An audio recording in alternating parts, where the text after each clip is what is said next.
Welcome everyone to a podcast taken from Company Wellness Solutions. Yes, where we explore strategies for a healthier work and life. So in this episode we discuss the quiet strength, embracing vulnerability to build mental resilience. While resilience is often seen as toughness, true strength comes from embracing vulnerability. So joining us is a seasoned counselor and who will share insights on how vulnerability fosters resilience, deepens connections, and overall well-being. So whether you're a leader on a personal growth journey, this conversation is for you. And I'm your host for today, Zama, but before we dive into this wonderful podcast, can our guests please introduce themselves? Hi everybody, my name is Carlos Delmeda. I'm a registered counselor here at Company Wellness Solutions, and thanks you for having me, Summer. It's a pleasure to have you here once again, Carlos. So just to begin, redefining vulnerability. So many people view vulnerability as a weakness. So how can we shift this perspective and see it as a strength in building mental resilience? So when it comes to vulnerability, the first thing, it is misunderstood as a weakness. It's not actually that, because vulnerability allows us to be authentic as well as have the courage to be ourselves. Now, when we're looking at it, we need to allow ourselves to be seen with our flaws, fears, and all. We need to be real and be there with someone. And the only way we can actually build things like connection, self-awareness, and even something like emotional strength and resilience, we first need to identify and be honest with ourselves and about what we feel. And even resilience does not allow us to avoid certain challenges or problems we face, but rather it looks at how do we deal with it despite our challenges and flaws. I see. And I just want to understand the science behind it. What does research say about the connection between embracing vulnerability and improving mental well-being?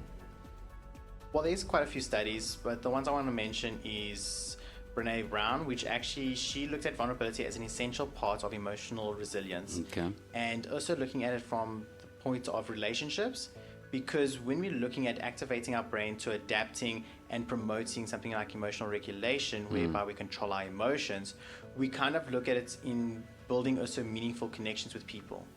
Because we look at a lot of times the way we look internally as well as externally. The way we feel internally and the way we express ourselves internally is also the way we express ourselves externally.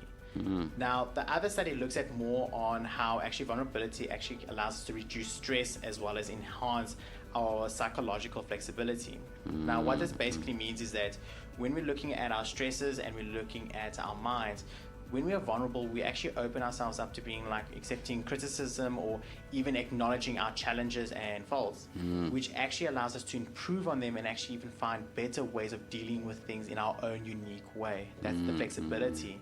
Stress is because a lot of times when we try and hide our feelings and emotions, that kind of leads to us having problems. I see. And just to move onto practical steps to embrace vulnerability. You know, Carlos, for someone who struggles with opening up, what are some small but impactful ways to start embracing vulnerability in their daily lives?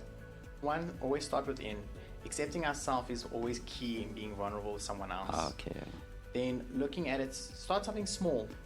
Practice with someone and allow yourself to first ask them or get connected with them through small challenges, small tasks that you have, small problems that you're facing. And then once your connection builds, build on that and allow yourself to become more vulnerable and allow for more deeper connection or deeper challenges we face. Another one is also you can even do things like journaling or even reframing our vulnerability as a strength. Now, when it comes to these two, it's more, journaling is more an internal thing whereby you actually express it and have a space where you feel open and honest with ourselves. And reframing looks at more on that vulnerability does not necessarily need to be a problem, but rather it is something that is actually going to allow us to be more productive, can allow us to be more present, allow us to be more there for everyone else and even ourselves. Yeah, very powerful to hear that. Now, just to go into the topic on overcoming the fear of judgment, and many people know that fear of judgment often holds people back from being vulnerable. So how can individuals navigate this fear and build the confidence to share their struggles? One, the fear of judgment is completely natural. Everyone goes through it. I'm talking about even myself included.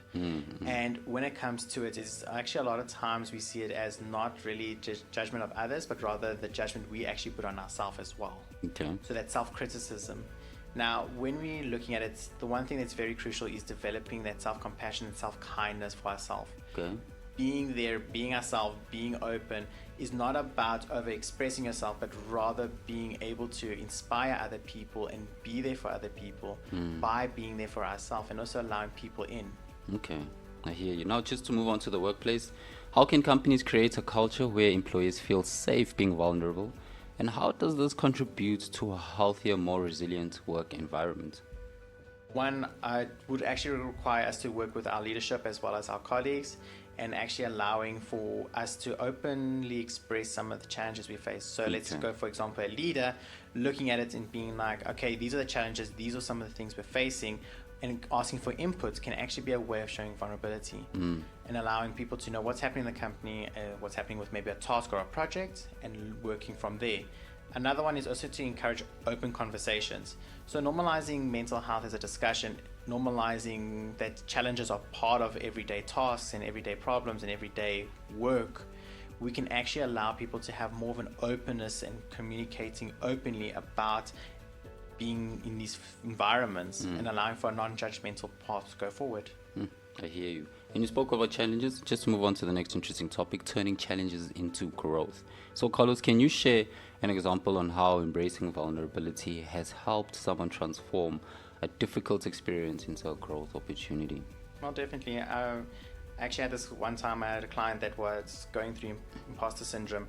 And one thing is that their fear of not being genuine and their fear of not being themselves actually created this boundary amongst their colleagues as well as his employees that were underneath him. Yeah. So the one thing is that once he realized that him not knowing all the answers, him being human and him not having to know all the answers, actually allowed everyone to actually be more productive in a way, because they actually started giving inputs and started giving ideas and started actually creating an environment whereby they actually were able to find answers. And actually even now he found that his own personal growth as well as his own professional growth started growing substantially more because everyone felt connected, and he actually had more communication with his employees now than he's ever actually had before.